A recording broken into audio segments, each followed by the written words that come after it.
hi, everybody. Good morning, good afternoon to everybody here and in the US. And hello to all of my panelists.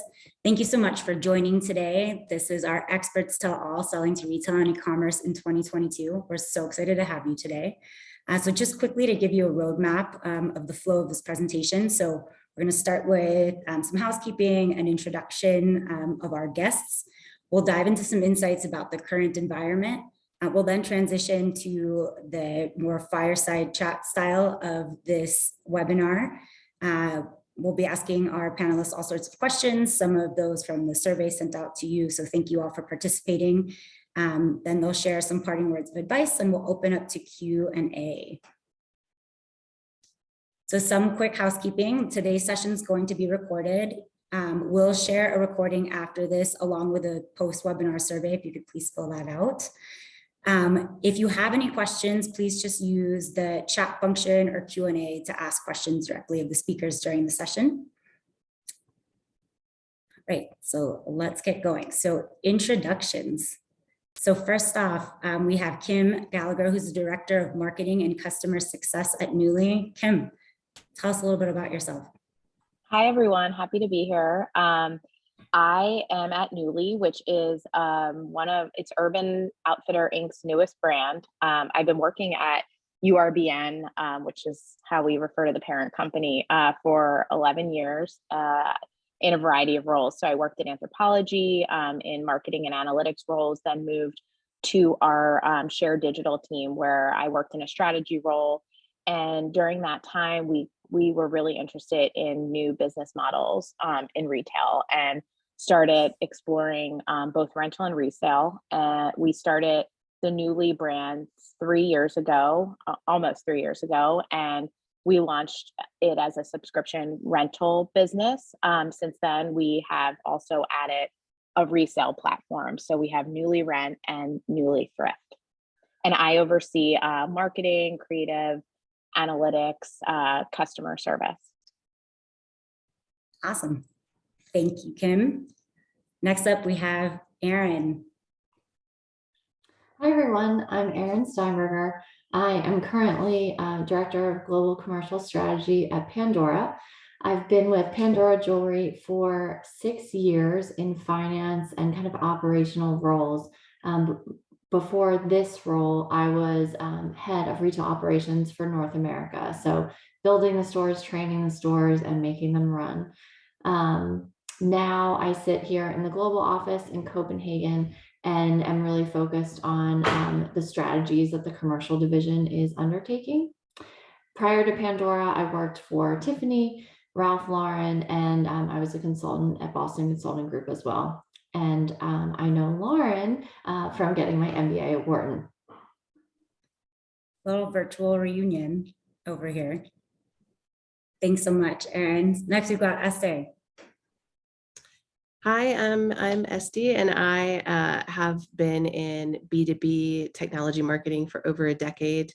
I was at an LMS LXP company before Retina, called Wisetail. Before that, I was at a company called Cradlepoint that was acquired by Ericsson.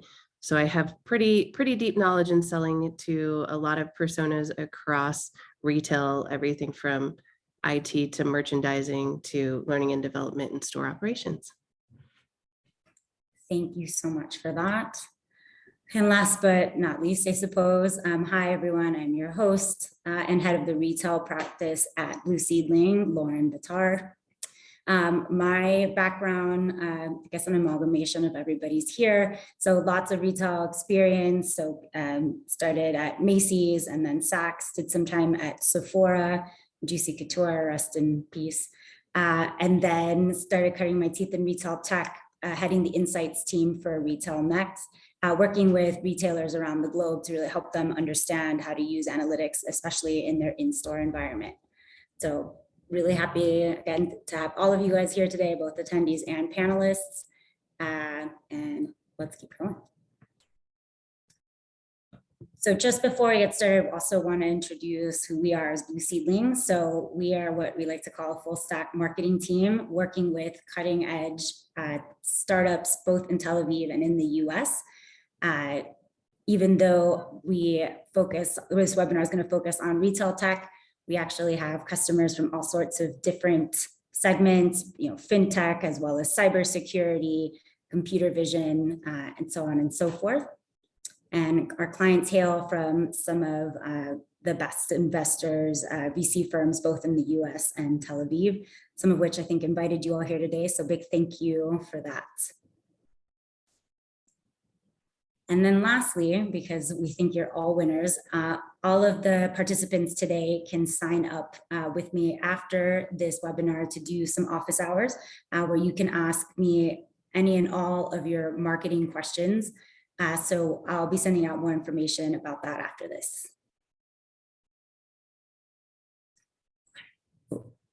Sorry, Zoom. So just to get everybody warmed up, I know I've been talking a lot. I wanted to have a quick audience poll about what is the toughest part about selling to retail and e-commerce right now. And I'll launch that. If you guys want to, I'll give you a minute to give me your answers. I've got one for initial outreach.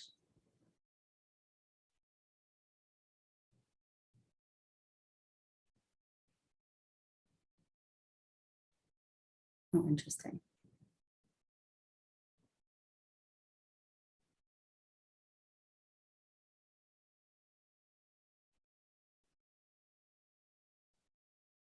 A few more seconds. Okay, well, right now it's a little scattered, but it looks like initial outreach and getting demos scheduled is the hardest part, with second place of going from pilot to deal. So perhaps not too surprising. So just panelists, keep that in mind as we go through my, interrogation of you all. So thank you guys for participating. Okay, so going into the current landscape right now to set the stage for the rest of this webinar. So the way when I was thinking through how to sum up the current landscape is it just feels like there's a storm brewing. And it's, of course, affecting everybody globally. So, not only you, the attendees, the tech startups, but also just the, the retail e-commerce brands. Like we're all in this together with macroeconomic conditions we really just can't control.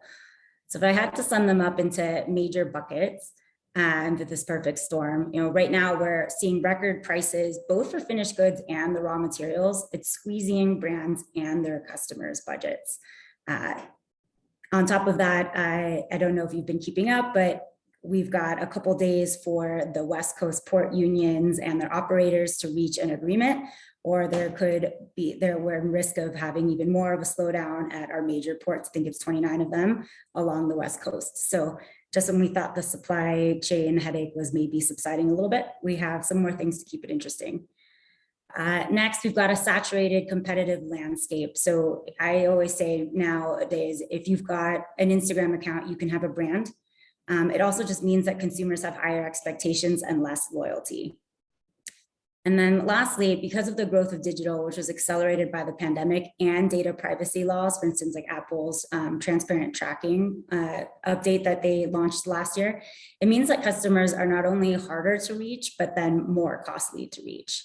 So it's really just coming from anywhere and everywhere. So on that happy note, after talking to the panelists before to prep for this webinar, there were three key themes that surfaced for me that I want you all to keep in mind as we go through. So, and it really, you can see their effect in all of these questions. So first is really knowing who your customer is. As Esty had mentioned in our prep conversation, the spray and pray method is no longer effective in reaching retailers or e-commerce leaders. You really need to understand their business and speak their language. Second, organizations are complex. I'd say especially in retail where you've got a lot of legacy organizations that just Frankenstein on new divisions as they need to evolve. So your value proposition cannot be. And then lastly, making every touch point count. So this is from any email, participation in a conference or event, and your social strategy. Great, so I swear I'm done talking now. So getting into targeting and messaging. So the days of casting a wide net are over. So, you really need to resonate with your prospects and understand who they are, what they care about, and how to make their lives easier. Part of this is understanding what they're excited or worried about, speaking their language, and also just making sure that everything you do is helpful for them, not just salesy. So to start it off, Kim, I'll start with you first. What are some things that you're excited or worried about, either with macroeconomic, with your company specifically, consumer trends, so on? I guess I'm generally excited about Newly's positioning when it comes to macroeconomics. I mean, we are good value for money, being rental and resale. And I think as long as events are still happening, which I think they still are, there's a really big pent-up demand, especially for weddings. I think we're pretty well positioned. I obviously have a close eye on it, and we are part of a larger company with a lot of retailers. So we don't operate independently by any means, but I think we should be in good shape. Awesome. A little biased, but I'll take it. Erin, what about you? Yeah, I'll go I'm worried. In the pandemic, there was a lot more consumer spending than I think anyone expected. It seemed like people had more cash in their pocket, and so they couldn't travel and they couldn't go out to dinner, so they just spent on goods. That has continued to some extent for most brands.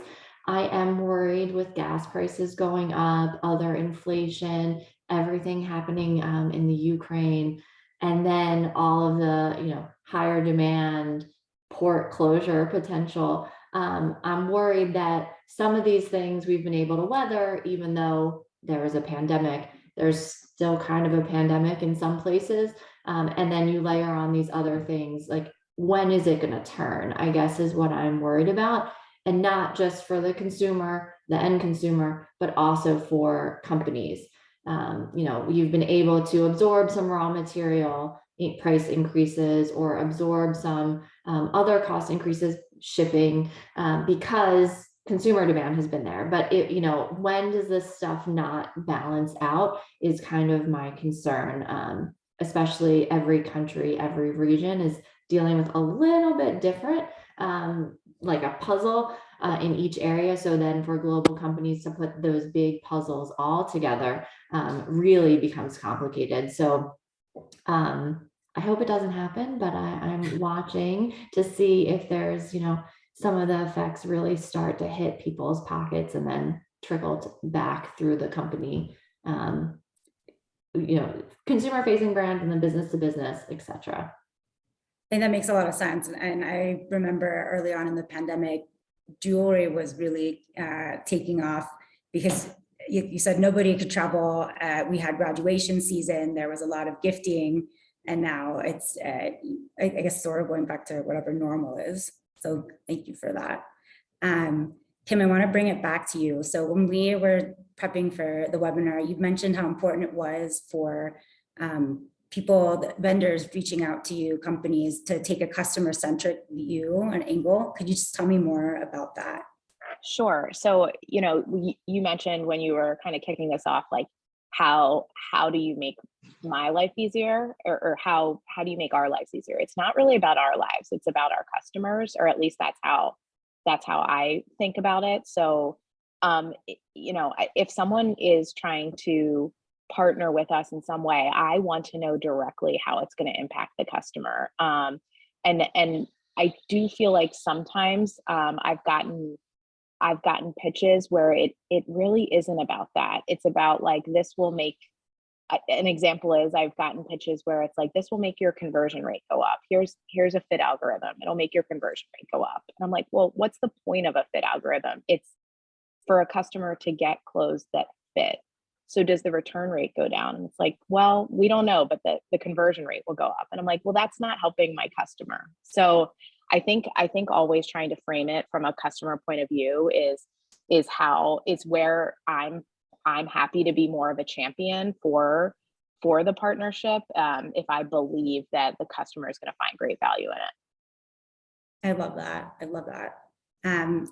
Esty, I want to take it to you now. And I want to ask you about prospecting sequence, but if you have anything to add with what Kim said, I also give you the floor for that as well.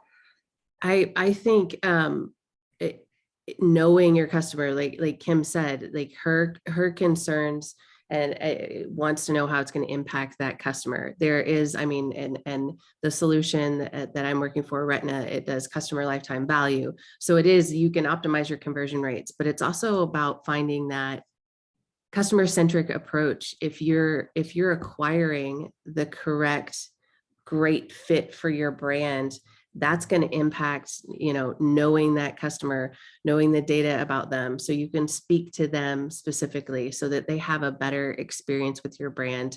And I mean, the goal is to have brand affinity, to have people really love your brand and really excited about your brand.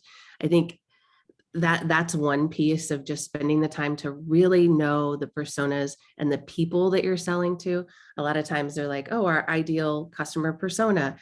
And it's, start putting names on those people, start talking to them, start learning about the buyer group. It from what Erin said and what Kim said, they're on two different ends of the spectrum of how their businesses are going and what they're really worried about. Make sure that you segment and map those out, because the spray and pray really is not working.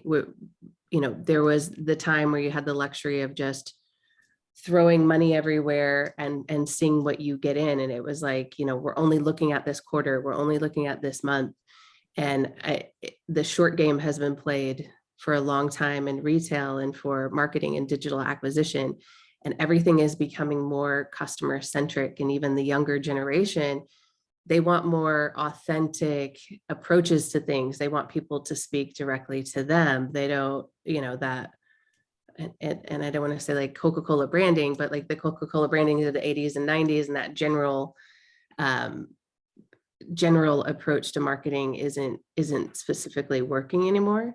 I think on the other side of things, depending on what type of product you have, working with learning and development, with training, there are a lot of retailers that are worried about getting and keeping their people, and bringing people on board is very, very expensive. So knowing that there has been a bit of technology pile on, especially since the pandemic, it's more tech, it'll solve our problems. People are getting really fatigued with that as well. So, really knowing how you can simplify things, how you can stand out from the crowd and start fishing with spears instead of nets. I think that's a very important part of kind of the B2B marketing, of marketing to, the Kims and Erin's here, and then making sure that they have the tools and what they need, and you're not complicating, their life and their day, so that they can make a better customer experience for their customers. And so with that, I want to segue with you with your example of how not to write a prospecting sequence. We had this conversation the other day. Especially if you're marketing to marketers, I think that you really need to think about what you're saying, how you're saying it. Email is not the best medium, right? So being very demanding in emails, looking at your grammar. I can look at an email that's sent to me and I know it's a sequence. I know you're doing it through some sort of software where you're hitting 1,000 people at the same time. The best emails that I've had is when somebody, or even the best experiences, is when somebody has put in something really specifically to me. And on my Twitter, I talk about Disney, and I right out of college, I work for Disney, and I'm one of those that have the pixie dust, and I'm all about Disney. I collect the ears. My son is 9. He's been to a Disney park probably 7 times in his life, even though the last 2 years have been a pandemic. And I got this email about Disney and citing different things that I had posted on Twitter. And then the next thing that I got was a little package in the mail, and it was a little ornament that was a Disney ornament. So it wasn't really expensive things. I think it was probably like a $9.99 ornament or something, but it was really impactful to reach me. And I thought, this person is really wanting to get to know me and it is doing their research, that's the person I'm going to speak to. Not the person is like, oh, do you have any feedback on what my last 20 emails I've emailed you every single day for the, last month. And I'm pretty sure they're not getting the hint. So I think really, really being specific in targeting is very, very important.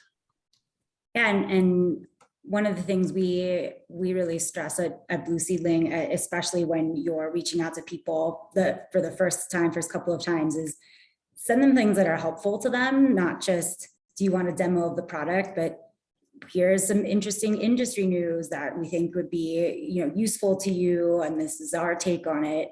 And then start gently going into what your call to action is with your brand, not just emailing somebody and demanding something of them. Exactly. I think it's really important to at least lead with education and to create meaningful content that help people in maybe in their industry, help people in their careers. So, things about retail, things about marketing, specifically about the division that they're in, and make sure that is being created, and that there's a strategy behind having your kind of thought leadership and education tied with your lead generation and even your PR.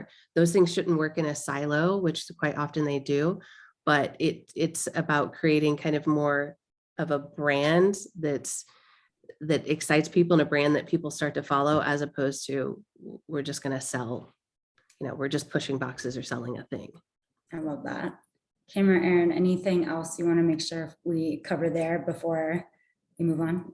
Yeah, I can just what I read is when people have actually tried our service. So it's really helpful to try our service if you want to partner with us or have someone on your team or someone because in the example of Nuuly, we're not a Shopify type. Like, we have all custom technology. So if you tried our service, you would probably get a sense of that this isn't going to be an easy plug and play. But I get so many emails from people that are just like, this will be, one easy bit of code. And I'm like, no, it won't. But they could know that if they put, I know that's time and money, but I think it's those are the people that I will always reply to. Even if I'm not going to move forward, I'll tell them why. But if you have tried Nuuly and you understand what we're doing, it's really helpful. And again, because it's about our customers, like, it doesn't work. I get emails where it's like, let's place a bet on where you went to college's basketball team, and if you lose, then you have to do a meeting with me. I'm like, what? First of all, our team's horrible, and this is I don't know. But yeah, so make it actually drive value for the business and learn about the business in advance. It's sounding more like a pickup line than a prospecting sequence. What a time to be alive. All right, so moving on to the next section. So making the business cases. And the reason I've named it such is because as you go into organizations, especially the bigger they are, you're probably going to be talking to multiple buying teams, multiple stakeholders. Each are going to have their own horse in the race.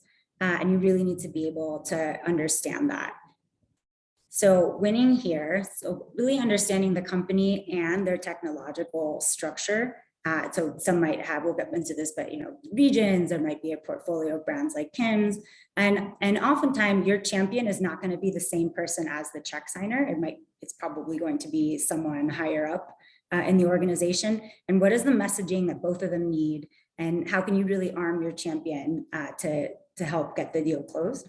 And then lastly, because the organizations are complex, you need to make your value proposition a no-brainer for them. So making the actual business case easily quantifiable. While I do love things like that will improve the customer experience, you have to be able to somehow tangibly show that, or it's going to be a really tough case to sell, especially in an environment like this. So with that, I want to actually start with Erin. So given that you work for an international company that also employs various technologies, what are some of the considerations brands need to take into account? Yeah, I think every company I've worked for has had a very tangled web of systems and data analytics, and none of it is very sophisticated when you look at the grand scheme of things. There's a lot of reliance on Excel and manual processes that are kind of holding this ball of wire together. You can also think about kind of the decision making along those lines. So you have people that are using the technology or the process, you have their bosses that are making decisions about that. Then you have the IT people that don't know much about the business, but they know a lot about what would be good for the business. I think would be good for the business. Yeah, they think would be good for the business or would be easy to implement given the ecosystem that we live in. And then you have kind of the budget piece. And one thing I'd add to that, so it's absolutely true the champion is not necessarily the signer, but there's also a timing component. So if you miss that budget cycle, you could have to wait. Especially in my experience, especially with the IT department, that they are very planful in some ways, that if you don't fall into the right slot in their planning process, you're out of luck, unless it's like something's on fire and needs to immediately be fixed. So if you just think, oh, this integration of this new app that will help us in store would be really easy and IT can get it done, that's not necessarily the case. So I think my advice would be to always plan for more complexity and more time than you think you ever would need, because you're going to have a matrix decision-making structure, a matrix kind of selling structure, and then also that timing component. It's very rare that even when I've been the champion and the signer, that I've been able to push something through really quickly, because just in my experience, the organizations that I've worked for, they just don't move quickly. And especially tech startups, smaller companies, younger companies than the companies I've worked for, they move a lot quicker. And they're not used to that like iceberg moving down the glacier moving. They're like on a rocket. That's so true. That's so true. And with the IT, not only the budgeting cycle, but as we head into Q4, there's generally a code freeze and no one puts in anything new for the entire last part of the year, because that's still somewhere between, it's like 40% or more of most retailer sales. So nothing's going to happen there. So definitely consider that as well. Yeah. That's always a fun time. Kim, I also wanted to ask you, your brand is somewhat unique in, well, not only the specific brand that you're working for right now, but Nuuly being part of a larger portfolio of brands. So how does that complicate things or help? Well, we have Nuuly operating almost like partially like a startup on the side of URBN. So we have our own tech team and kind of product roadmap. And trust me, I agree with everything Erin said, and I know how lucky that is. I will say that, like, having also worked on, within the larger brands, yes, to the budget cycle, the long-term planning, the code freezes. It's also for what I found was most beneficial. If there was something that I really wanted to move forward, it was about getting the other brands aligned, because it wasn't going to get prioritized if it was just, for example, Anthropologie bringing this to the table. There's always a fixed amount of capacity and many things that hit the cutting room floor. So anything that has cross-brand support is what's going to move to the top. So, I mean, I think that's just something good to keep in mind. Oh, I love that. And we actually just got a question that I want to answer now. And this is for Erin. So from an anonymous attendee. So it seems like it's essential to have a champion who can shepherd you through budgeting cycles, procurement, buying committees, et cetera, and give you the inside story on organizational politics. Any recommendations on how to identify or cultivate champions in the enterprise? Yeah, so your champion usually, at least in recent examples I can think of, it's been the person that's wanted it the most, that has the most pain by not having that process or technology.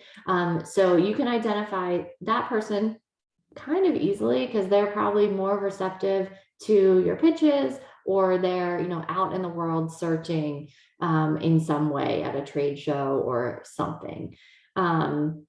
I think the best thing to do with that person is ask, keep asking, who else needs to be involved in the meetings? Who else? Have you talked to procurement? Have you talked to IT? Have you talked to finance? Think of, and it sounds silly, you don't want a million people in your initial meetings, but the more people you can get on board in the beginning makes it a lot easier. So I would push that person to think more broadly, because sometimes they get so excited and it's just tunnel vision, and you forget about procurement, or you forget about finance, or you forget about someone. Every organization is a little different, and every solution is a little different, but pushing them, and it's going to be trial and error because you don't know their organization, but I think that is probably the best way to get all that stuff aligned up front, as opposed to you think you're so close and at the end someone comes in and says, wait, I have no idea what this is, we can't move forward.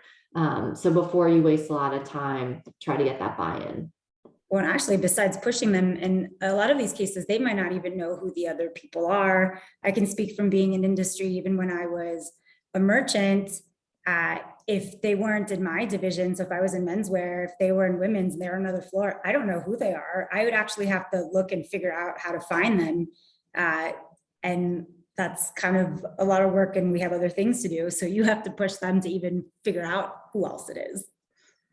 Always fun, always fun. I think there's from a marketing standpoint too, it's be close with your sales team so that you get a feedback loop and you map some of these things. Buying teams are more popular, right? And if you have that champion, being close with them and being able to take that data and record it, and maybe you'll start to see similarities in the data. And if you do, then it's, hey, salesperson, get me in front of that champion as a marketer. And I can, there's a lot of times where I've gone to the champion and said, how can I help you? What do you need to send, or what do we need to create to send this to the different groups so that you can get alignment? And usually if you ask and you're really meaningful about it, they'll tell you. And so you can create decks. I mean, a lot of times some of these people, and if you have CFOs involved and senior leaders, they're going to be like, get the information, bring it to me.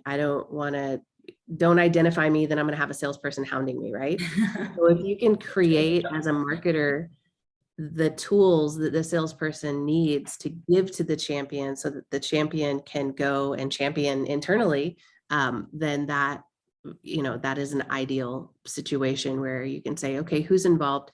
Here's the things that you need to give them. And then you're also not overly stressing that person that is maybe wants that solution, but is like, oh my gosh, the salesperson is so intense and they're pushing me and I'm just going to go tick somebody else off in my organization. So I think being really, really meaningful about having the conversation with them of like, you really want this, what do you need? How can I help you? And roping in the marketing team and not just trying to do it as a sales function. But it's all about the data. Good data in, recording what you need is going to help and go a long way. I love that. And that's actually a perfect segue to the last question in this section, which is for Kim and Aaron. So besides what Essie just said, which is awesome, when you're evaluating a solution, what are some of the ways the vendor tech startup can prove out their solution to you? So I'll start with Kim. My favorite thing to see is customer feed. Again, I'm going to take it back to the customer, but direct like customer feedback and customer data. I think even if I think about what I've been able to sell internally at URBN, it is all based on customer research and showing them that this is actually what the customer wants. One of the more effective ways of showing data that I have seen someone do, if it was something that I was having, that there was trouble being pushed through because even though we knew it was right for the customer, it's to show the difference between what customers want and what executives want. Sometimes there's a really big difference and there's a bias. And I think showing it in data can really nail the point. So I don't know, that I found that very effective. I love that. I could also imagine needing to be very delicate so that the executive doesn't feel like you're telling them they don't know how to do their job. Yeah, I mean, it was definitely something I faced in the rental business many years ago when we were starting to explore it. It was like, people would never rent their clothes. Like, that's gross. And I was like, no, they will. They want to. I love that. I love that. Erin, do you have anything to add?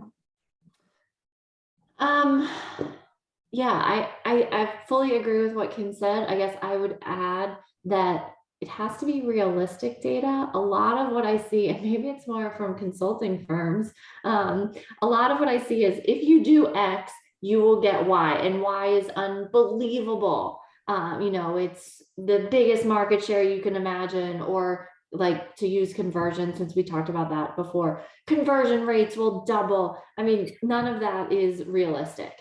Maybe it worked in a small sample, in a small test, but it's, I can't expect my conversion rate to double because I do one little thing. So I think being— But also purports that they know your conversion already.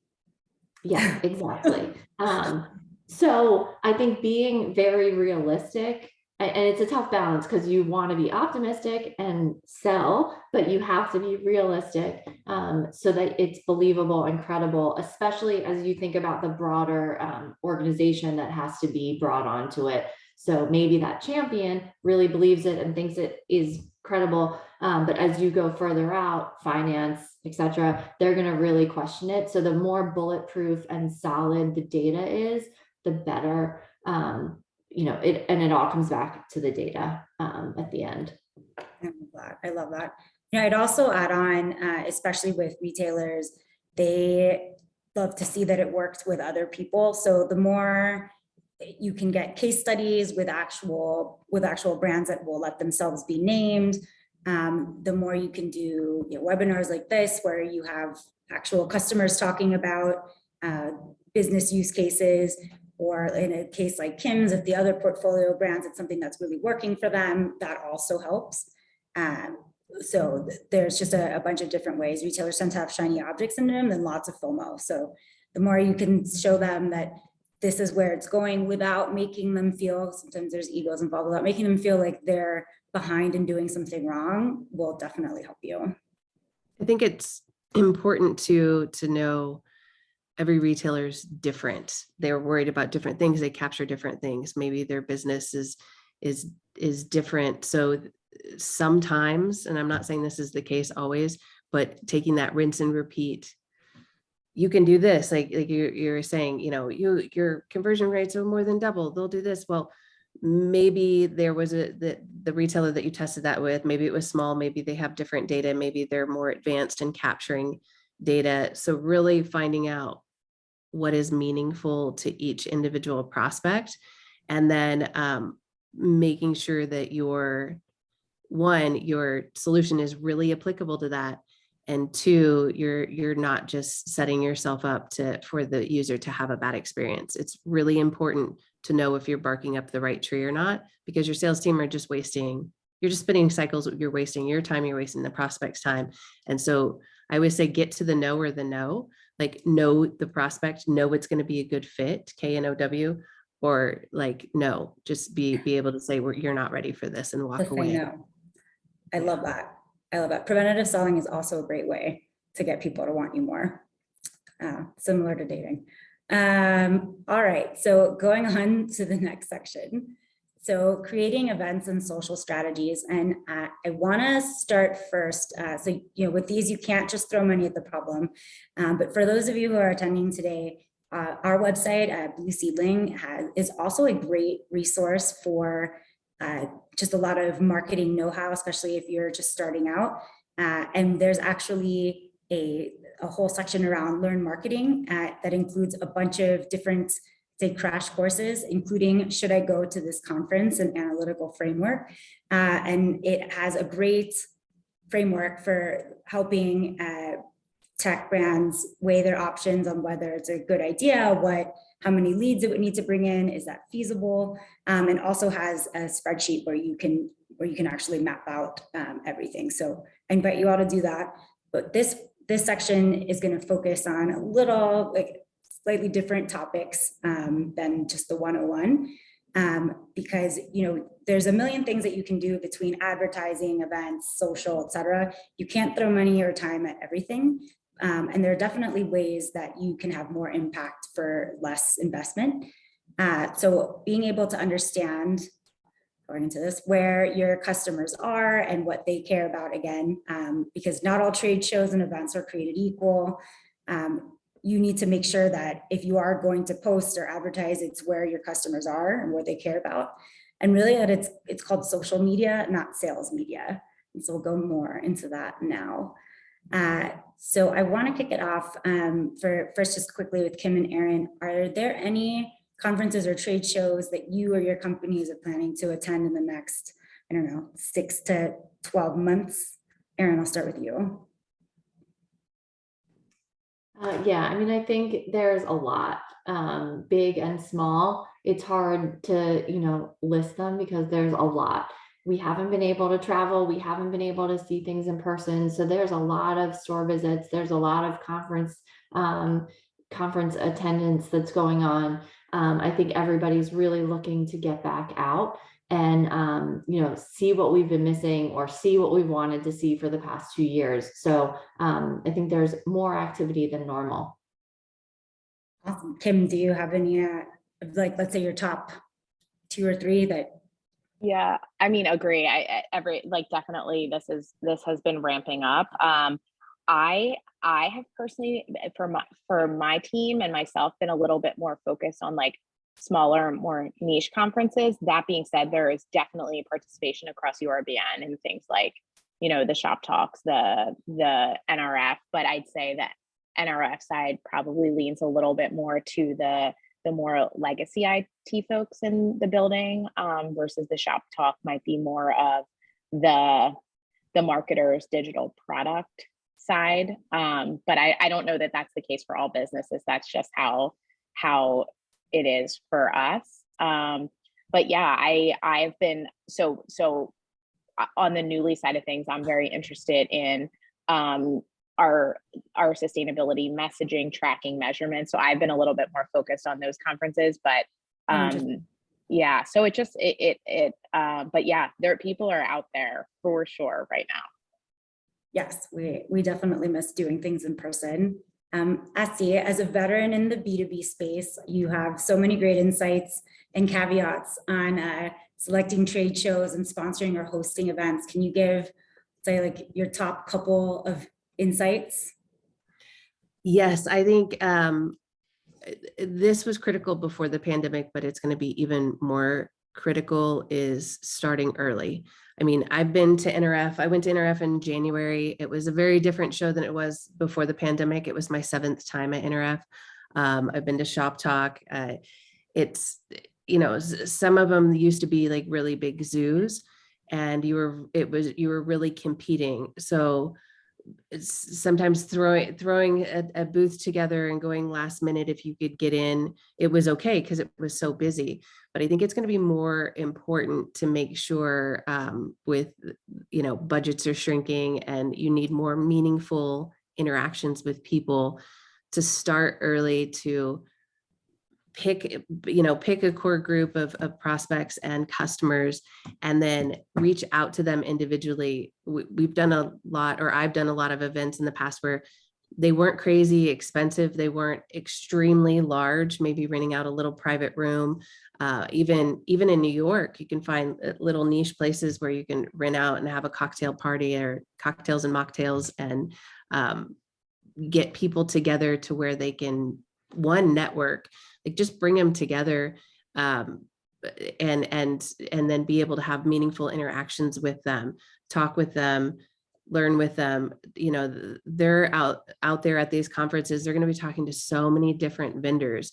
If you can gain some mind share and really, you know, almost like do discoveries and learn about their businesses and just network with them, there is a time for selling as well. Create really meaningful interactions where they can also interact with each other. And I think that's where you're going to get a bit of mind share with some of these events, especially as I just feel like the smaller events that like you said, Kim, are the ones that people are really looking at now. I love that. I love that. Actually, this question is for Kim, switching gears just a little bit. So, you know, as someone who's also in marketing, getting featured, taking out ads can just be really costly, both financially and time-wise. If any of our attendees are considering that, what like industry publications, podcasts, influencers, et cetera, are you following right now to stay on the pulse? I mean, the big one that podcasts I think are really good. I listen to Pivot all the time, and I think a lot of people.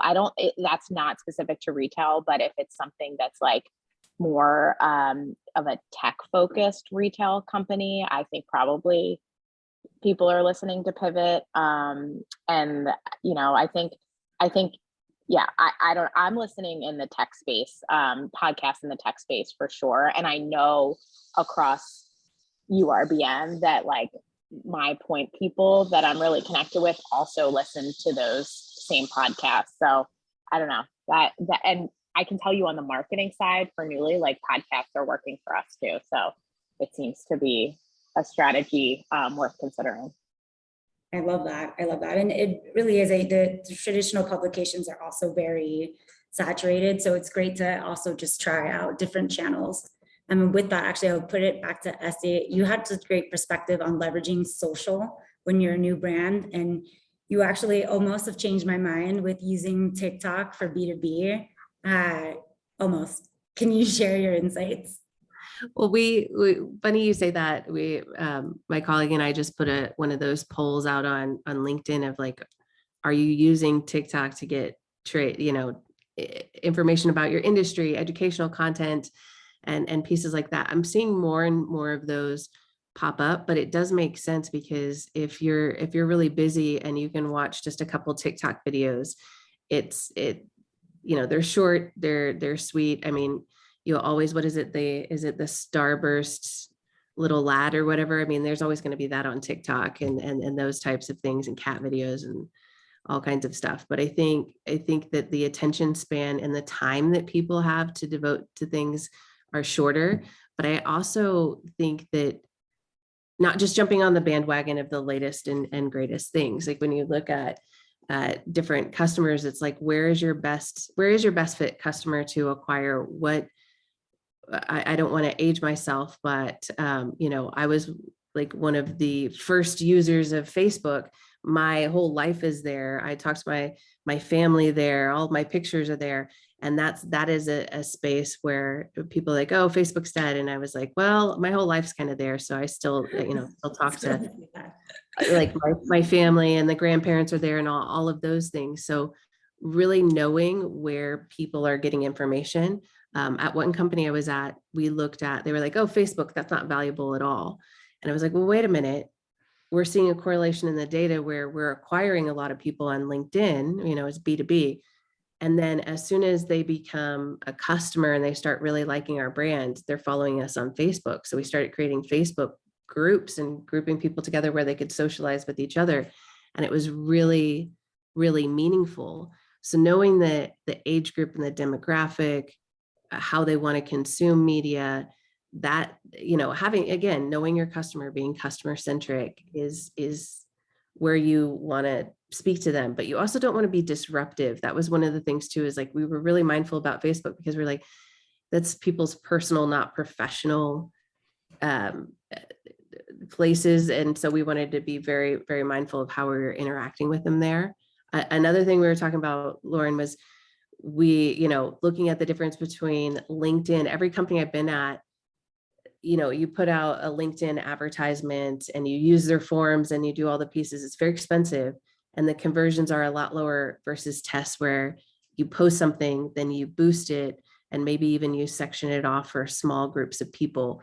That has always cost us less and been, more, the conversions have been better. The conversations have been better because I think people, when they see that little sponsored or they see that it's a little advertisement, there's just something mentally that they're like, I don't know if I want to do that. So I think I would really test and think like a scientist of how you're going to reach people and what's going to be, what's going to gain their time.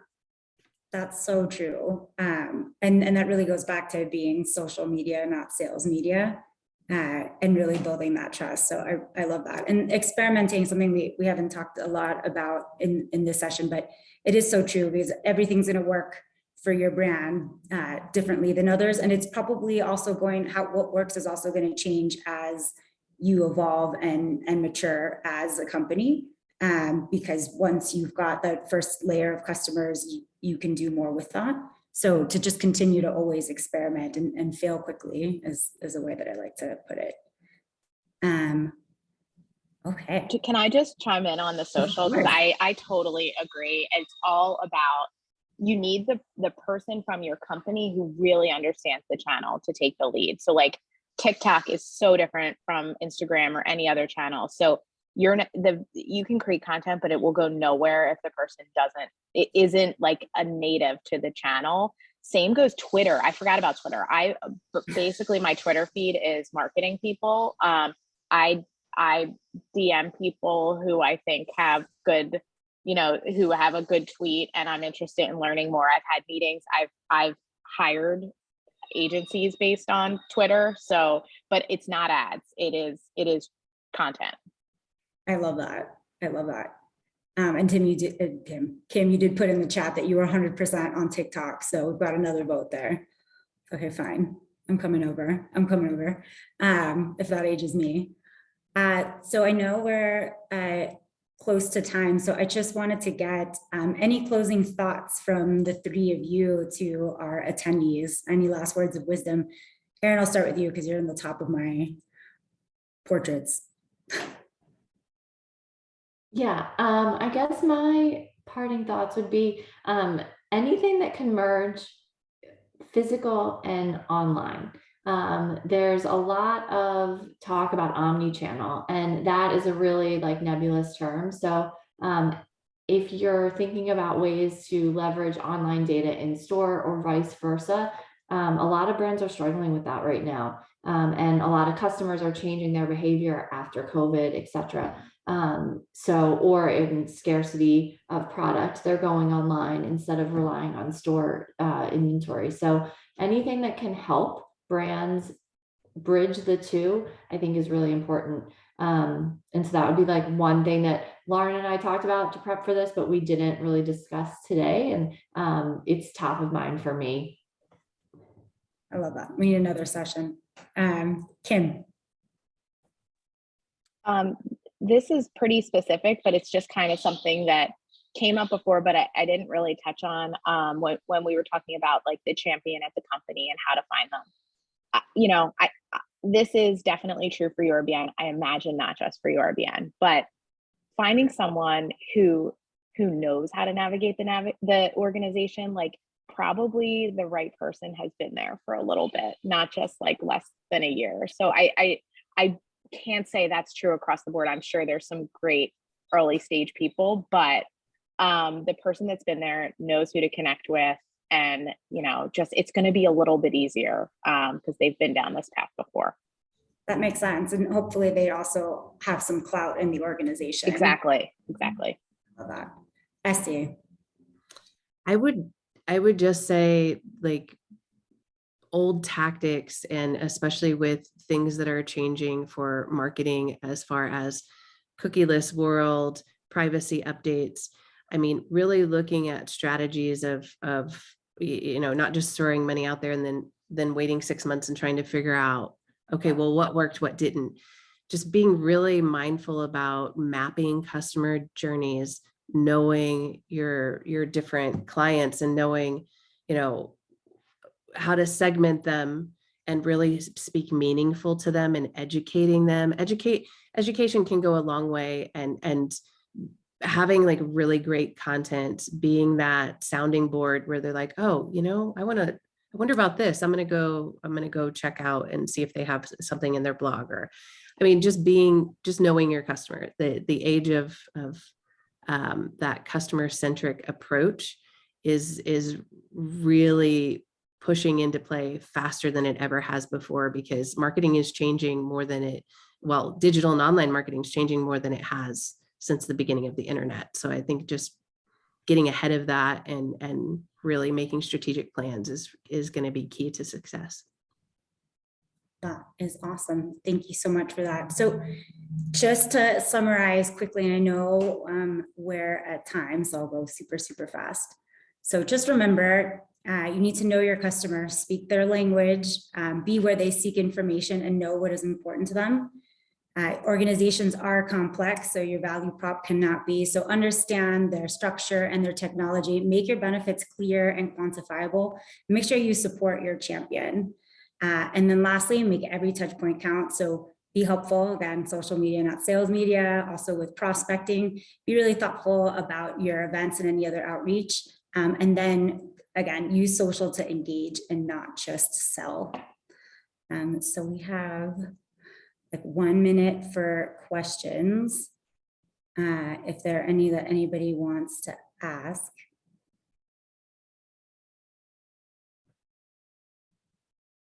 Always good. I think we got our questions answered in session. So I want to thank my wonderful panelists again so much for coming today and imparting your wisdom on all of us, including myself. If anyone on has any questions after the fact, please feel free to reach out to me and I can direct the questions to the panelists as needed, lauren.bitar@blueseedling.com. Thank you all for joining, and everyone enjoy the rest of your day.